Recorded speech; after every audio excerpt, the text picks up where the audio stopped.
You gotta accentuate the positive, eliminate the negative, latch on to the affirmative, and don't mess with Mr. In Between. You gotta spread joy up to the maximum, bring gloom down to the minimum, have faith or pandemonium's liable to walk upon the scene.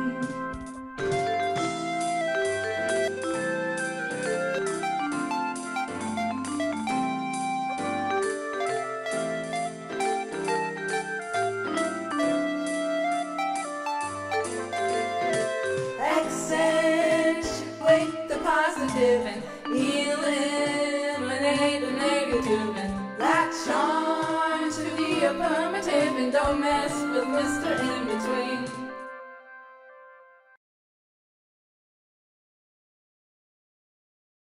My name's Adam, and I've spent the last 20 years of my career leading, growing, and building companies and teams for lasting impact.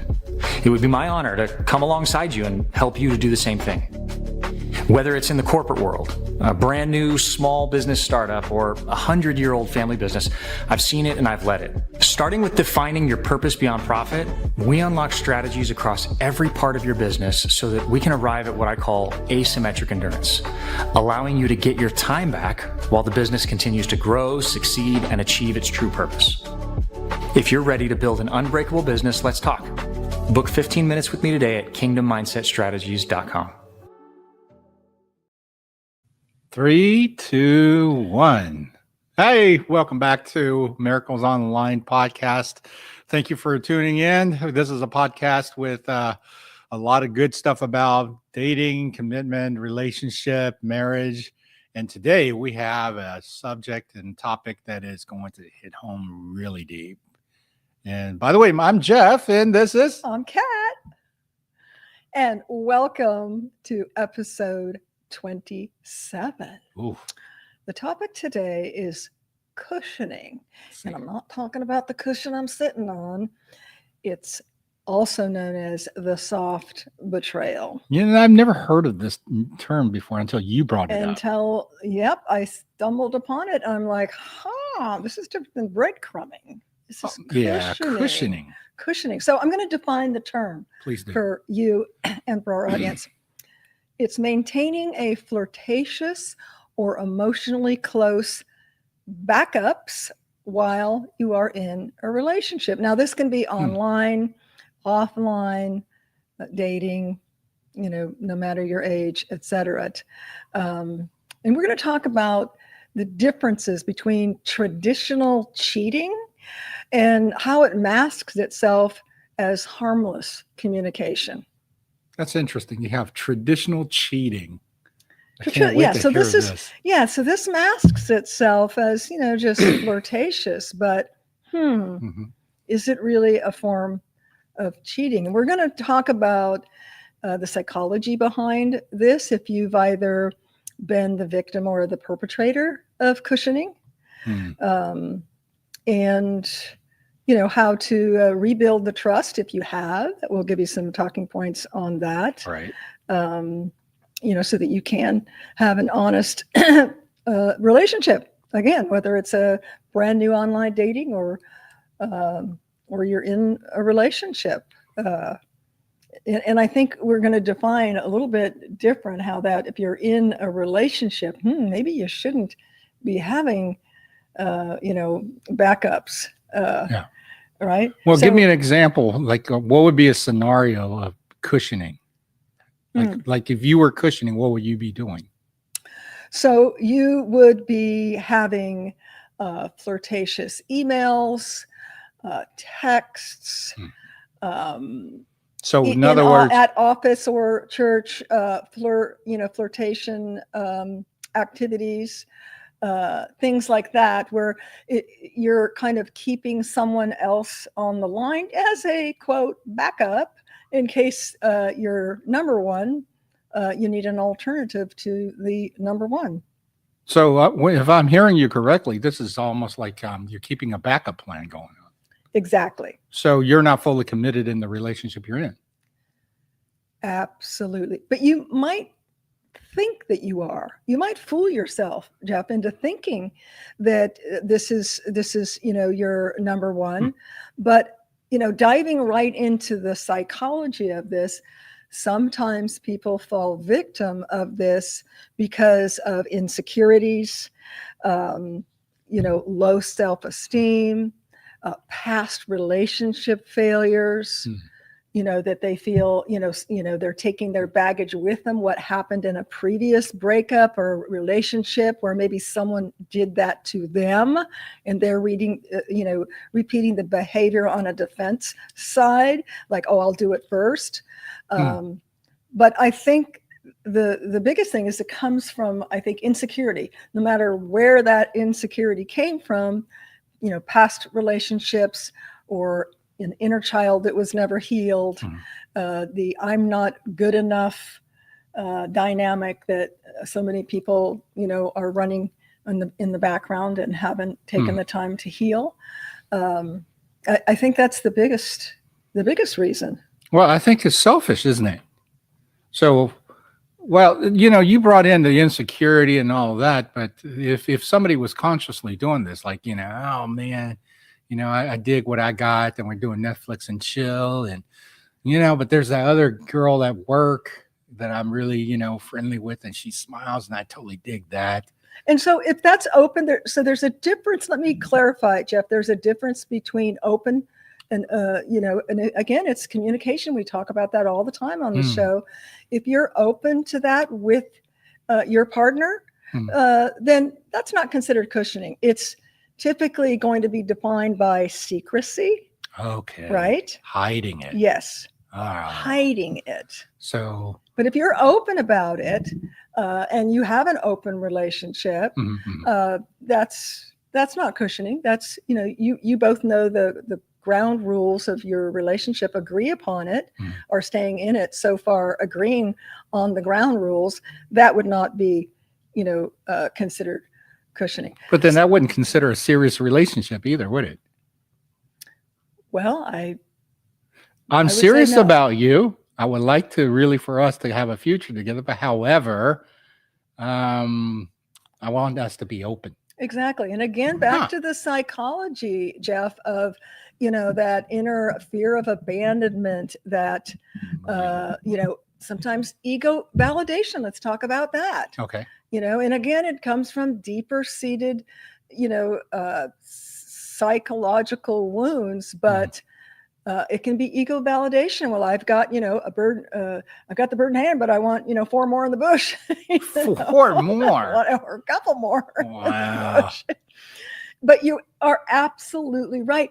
You are not fully invested in the relationship. I don't care, where it comes from in terms of, your insecurity or ego validation or what have you. Right. The reality is you are not invested in the relationship. So, bottom line is, and I've talked about this before, every individual deserves to have the other individual to be 100% for them. You deserve the whole loaf, the whole cake, whatever you want to call it. And everyone deserves that. So why tie up that individual? Because they deserve someone who's fully invested in them. And, quite honestly, if you're the perpetrator, you deserve to have, a one-on-one with someone instead of scattering your energies between, multiple people and not really being fully invested in any of them. Right. I think it's a shady move. I think this speaks loud about character. Sure. If you find out you're dating someone who's doing this, and like you said, this is kept a secret, this isn't something that was discussed, then you really have to wonder, is this person who they are? If this is their character, do you really want a future with that? And hopefully this is in the beginning of your vetting, portion of your relationship. So let's dive into what are some of the signs, Jeff, that, how can someone spot the signs that they're being cushioned? And I don't mean pushing in the cushion.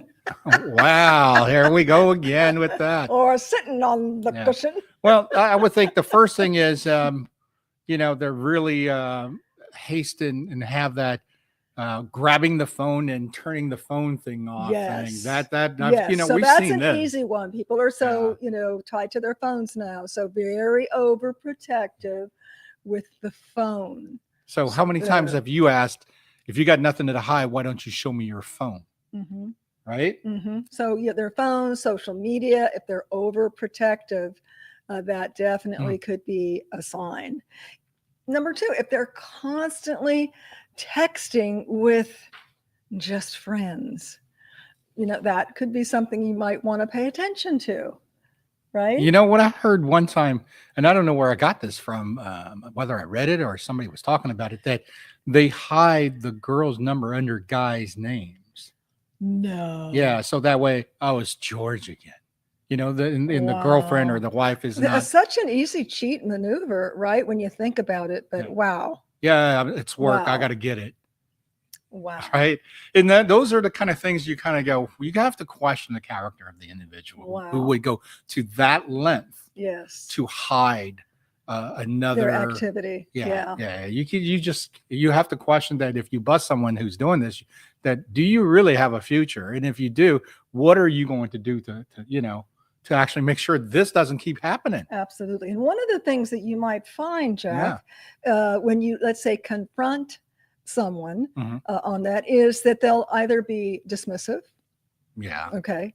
Oh, that's just blah, blah, blah, blah. That's work. When they're confronted. Or they'll be overly defensive. Back to that quote, Shakespearean quote, "Methinks the lady doth protest too much," by Shakespeare, right? If someone is protesting overtly, right? So Shakespeare was texting? Yeah, I think it was. Or the gal was. Right. The lady was texting. So Lady Anne. So Lady. an overreaction, right, to being called out could be kind of a telltale sign. Right. And, that's like a kid being guilty, getting caught, did you eat all the cookies? What do you mean? That over guilt. Over guilt. Yep. So it's not that the relationship is definitely over. Yeah. It does take time to rebuild. What is one of the biggest things what we need in a relationship is trust. Yes. Right. So you could heal from that, but it would take getting into the deeper underlying issues of why that person felt compelled to cushion you. It's going to be so hard for me to trust anybody if I caught this kind of not only misleading but hiding it with intent. That is just shady. Yeah. But again, I know it appears shady, but the dynamics can be much deeper. Mm-hmm. It could be really more than likely a hurting individual. That's right. Who's either had a bad breakup or healing issue from a betrayal, some sort of a betrayal, and so this is their way to guard. So that's probably the easier one, I would think. Palatable to go. Gosh, I'm really sorry that you were treated that way, and talk it through and build the trust with, you and that person that's here together now in the present moment, because nobody likes being judged or treated due to baggage or past relationships. Well, if we did get into that kind of conversation in that scenario, and I'm playing off of that, I wasn't treated well and so forth, wouldn't that be just like a copping out? Doesn't that speak about the character again of not being straightforward, not being honest up front? Well, I think when people get their guard down, if they're really truly trying to rectify the situation and come to terms, not just let me put up the defense, well, here's why, or give excuses. Well, here's my excuse. If they're giving you, well, here's why, and I'm validated because this is what happened, that's a much different conversation than let me self-reflect. I didn't really think about it consciously, but now that I think about it, I think I'm trying to protect my heart. Okay. Yeah. And then we get through that, and then I repeat this. Well, So I mean, with me, I it's still am one not strike and fixed. you're out, not three. It's different than baseball. Wow. It's one strike and What you kind of- out. Yeah. So basically, you're saying is that don't test the patience and think you're going to keep on getting away with it. Absolutely. I mean, I think you have to give your, potential partner Mhm. the benefit of the doubt, and only you and that person can really determine, is this worth the effort? Do I sense sincerity? Yes. Do I sense the truth behind this person's soul and behavior? Mhm. Do I sense that they want to make a change and they want to invest in our relationship? Those are the things, that's the inner knower. Mhm. That's your intuition, whatever you want to call it. Right. Your, God line when you're doing your prayers. It's something that only you will know, because you are so different, and so is every individual that you're with, to know, is this worth repairing and getting, to the heart of this mistreatment? So as mature adults, wouldn't you say that it would be fair that now we've brought this out to the table and we've exposed this cushioning from you, let's not let this happen again? Because the next time, if we have this conversation again, it would be, I will see you later and I'm packing, I'm leaving. Right? You understand what I'm coming from? Well, on yeah, that? you're giving an ultimatum. Well, It has to be, don't yes. you think? When you catch somebody doing this to you, absolutely. you can't kind of go, well, I kind of feel bad for you because I know you come up with a bad family. Oh, no. Or you had a you're, bad experience with a relationship. No, then you become, I can't think of the word, but where you're coddling. Liar. Well, a liar. Okay. A cheat. But there's another word, a psychological word, where you're encouraging someone to have negative behavior by being so forgiving. Okay, that could be that could be too. So many different words actually describe this really hideous behavior. That is what I'm making an example of it. I personally believe that, when you brought this topic up to me, I just kind of thought to myself, wow, we have to address people finding ways, hiding their true intentions on a relationship. Why does that even allowed in a healthy relationship? And one thing that we haven't discussed yet, well, we've discussed some of the reasons, but not the actual, in terms of fear. It could be a deep-seated fear of connection. Okay. Okay, I understand that. You get where I'm going with that? Sure. I understand. And that. again, it's. But then that person isn't ready. Absolutely. Right. They're not ready, and you may have the conversation that I really can feel for what you've been through, and it appears to me like you're not really ready to have a meaningful relationship and a connection that I'm looking for, and that's okay. Right. We're not a good fit at this time. Well, what about this? I'm just not that into you, but I can't say it. Because if I say it, then you're not going to do all the nice things for me. You're not going to have sex with me and all these things that I enjoy because of our relationship. Okay, so I would say, Jeff, that goes back to ego validation. And again, yes, it comes from insecurity and I'm not enoughness and all that, but it doesn't really matter. You're not, what is it? Codependency? Is that the word I'm looking for? You being codependent? Right. Because you're not on this earth to fix somebody. Okay. That's right. So, but I know it's hard not to, especially when you care about somebody. It's not necessarily that everybody gets this Florence Nightingale effect, which is I can save him, I can make him, or the knight in shining army, I can rescue her. Sure. I don't think everything. I think when you're younger, some of us went through that in our younger days, right, and we realized. Thank you, Walt Disney. Thank you, what? Thank you, Walt Disney. Oh, because there's a lot of the knight in shining armor, that's right. The damsel in distress. We've talked about this before. Yeah, but it's ingrained. And it still plays today. Yeah. They just have changed it into superheroes now. Yeah, so everybody's looking for their superhero. But to your point, Jeff, if someone's like, well, I'm not really into you, but I don't have the guts to tell you. Again, that's someone who is totally not ready. They're looking for ego validation, simply ego validation, period. Yeah. And if anybody ever gets that speech of, I'm just not that into you, please don't take it to your heart. I know it's going to hurt and you're going to think that someone hopefully no one would ever say that to you. But if you're watching with your eyes open, you will know if someone's not into you, because if they want to be with you, they will make time for you. And if they're just doing it, then they're usurious.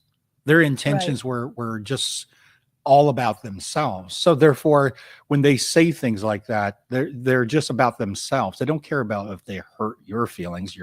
They don't care about your heart. And this is why you should not give them so much of your energy when somebody gives you that line, because you know what? They're so self-centered. They don't care enough about the sensitivity of, I'm just not into you. Well, to be honest, and I'd love to hear from the audience out there.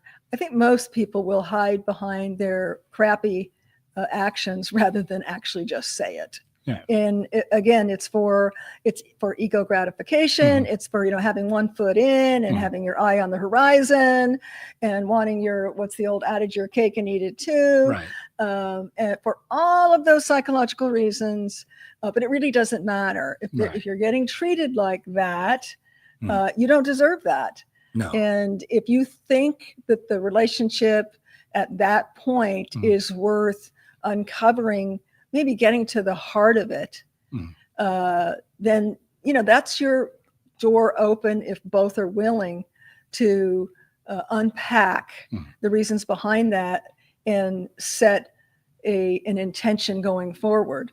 Right. But again, only you know that. Well, I brought that up because I know in my younger days that is the kind of stupidity that I had in my mind. And we already know that was decades ago. Well, it was decades ago. But, like you said, I'm just playing with you because you have a birthday coming up. Oh, thank you. But the reason why I brought that up is because I know that when I was growing up, I could not really understand my own psyche of how insecure or the abandonment issues or anything like that for me. Sure. So I also felt that I was empowered if I had somebody who's falling for me and I can just go, Wade peasants, and it was a really bad attitude I had. And I feel really bad. So your ego was real big. Well, it wasn't necessarily ego. It was bad pattern that I was learning from modeling.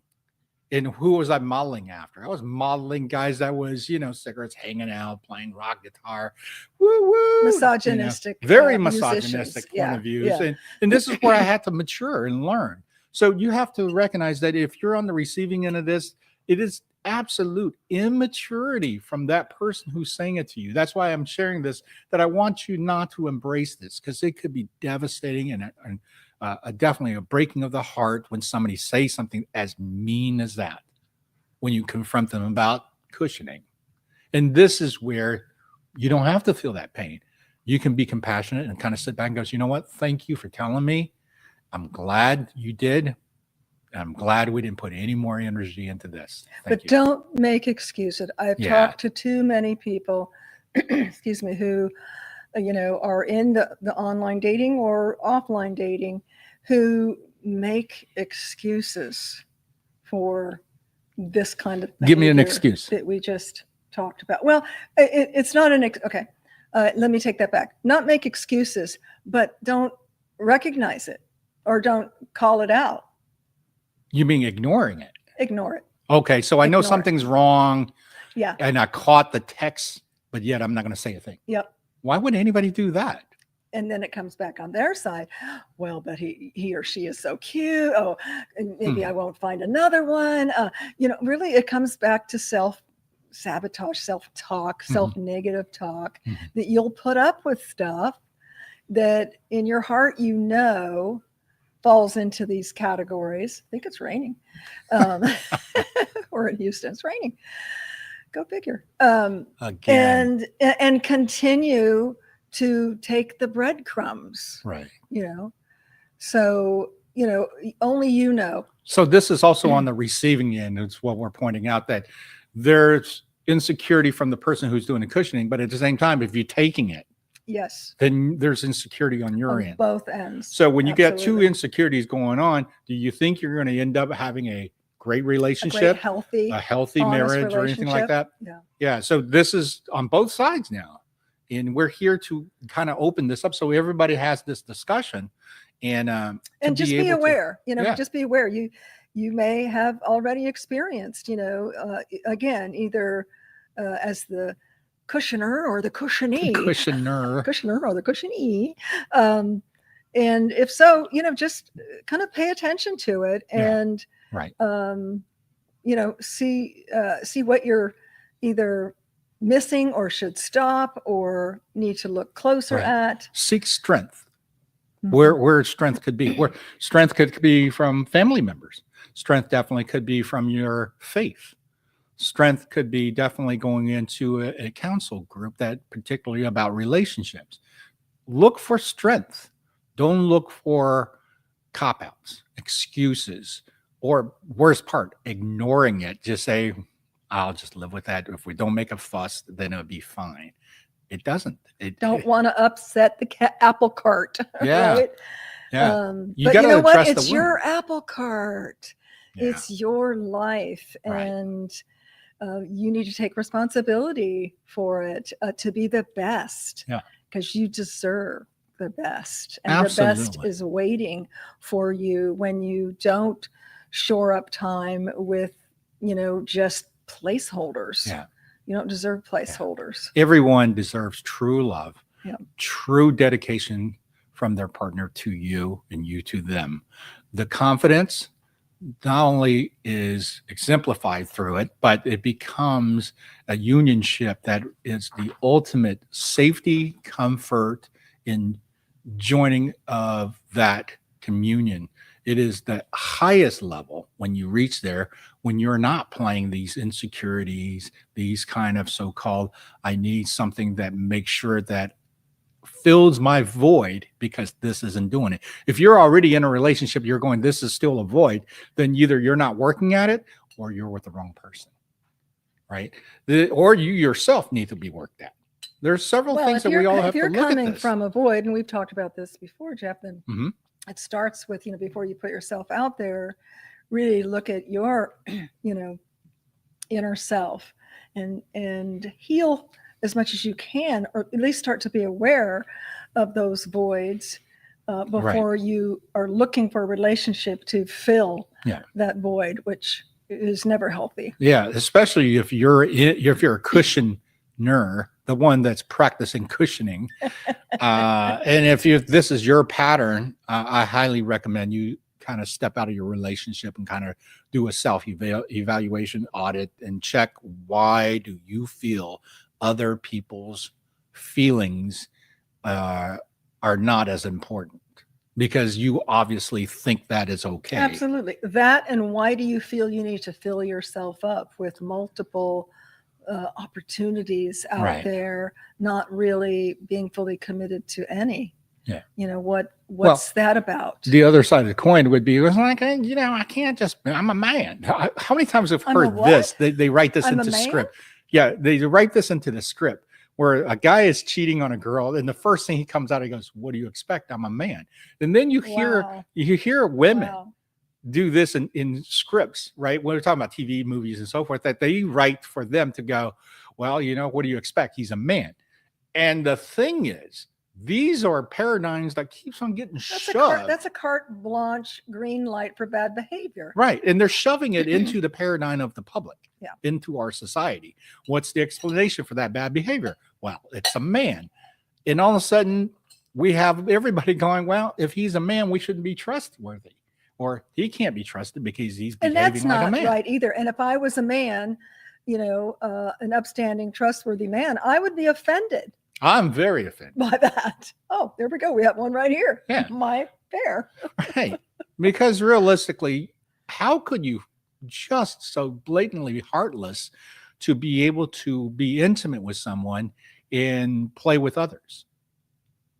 We're not talking about having sex with everybody, but, still being able to step out and just go, hey, man, I really enjoyed the flirtatious thing I get at lunch line with this coworker, or I really like going to, the bar at the happy hour because the bartender is super hot. Those type of Again, things. it's a form of cheating. I always refer back to Kings and Queens. There was an episode where Carrie, and he actually was cheating. He was writing that girl a song from high school, but that's Margie thing. You're talking about the hairdresser. Oh, I'm talking about the hairdresser. That's right. Too many episodes. But this of is that. a soft betrayal, and I think women understand that more. They seem to more than men, because it's the intention. What do you mean? You as a female understands more about betrayal, or are more sensitive to those soft betrayals. Let me try it one time and see how much you forgive. You would be chasing me down the street with a stick. No, I meant overly sensitive. In other words, yeah, I guess I didn't say that right. I didn't think so. We have our antennas on more for those than I think men do. I could be wrong. What do you mean? Like guys don't think their wives are cheating, or their girlfriends, or their girlfriends, or their Interesting. Yeah, I think it depends on the individual. Yeah, because if you got a super hottie that seems to be that everybody goes, hey, and they come up and they hug her, and she's all like, you don't mind if I just go with that's always suspicious when you have someone that is so popular. But it's not always saying they're cheating. It could be my own insecurity. But again, it could be a soft betrayal. And how we're getting close to the time here, but soft betrayal, I think you and your significant other need to have a conversation, or if not just a knowing, what kind of behavior is acceptable and what kind is not. So that communication, the pre-talk before getting into a relationship, is an extremely important step for this to be able to align correctly, for everybody to have clear slate, open communication. Absolutely. Yeah. Right from the beginning. Talk about this. Yep. Bottom line. Yeah. So I'm going to you got a letter for us? Not a letter, but I've got a poem. A poem? Okay, so before we get ready for the poem, what do we need to do is to tell everyone, thank you very much for tuning in, Miracles Online Podcast. Please like and subscribe, and absolutely share this podcast with everyone you know, because it would help us grow. And on top of that, we have our Substack, which is Miracles Online catjeff.substack, and we got a lot of stuff like letters and things that we posted up there, and it's all free. You want to do the premium subscription, what we're going to start offering there is a little bit more uniqueness, maybe some live Q&A type of things. But with all that, we want you to know that we appreciate you so much for being here with us on Miracles Online. And with that, Kat's going to give us a wonderful poem. Okay. The poem's called The Almost Affair. It wasn't a kiss, not even a touch, just words in the dark that meant far too much. Mm-hmm. It wasn't a lie, but it wasn't the truth. You buffered your heart while I gave you my youth. It's the space you kept open, a maybe, a might, a backup in shadows while I burned in the light. No lipstick and collars, no hotel receipts, just silence and winks and digital cheats. You cushioned the blow before it could land, but I still felt it crack like glass in my hand. So call it what you will, a whisper, a flirt, but the softest betrayals still devastate. They still hurt. Wow. Everybody's take to a deep cushion breath. Or be cushioned. You don't want to do either. No. Yes, take a deep breath. Where were you going with that, Jeff? I was going to say take a deep breath, let it out. And exhale. Yeah. Yes. Be in love. Absolutely. Be truthful, be honest, be in the moment. And with that, thank you for tuning in. Miracles Online. We'll see you next time. Godspeed. And my little bear.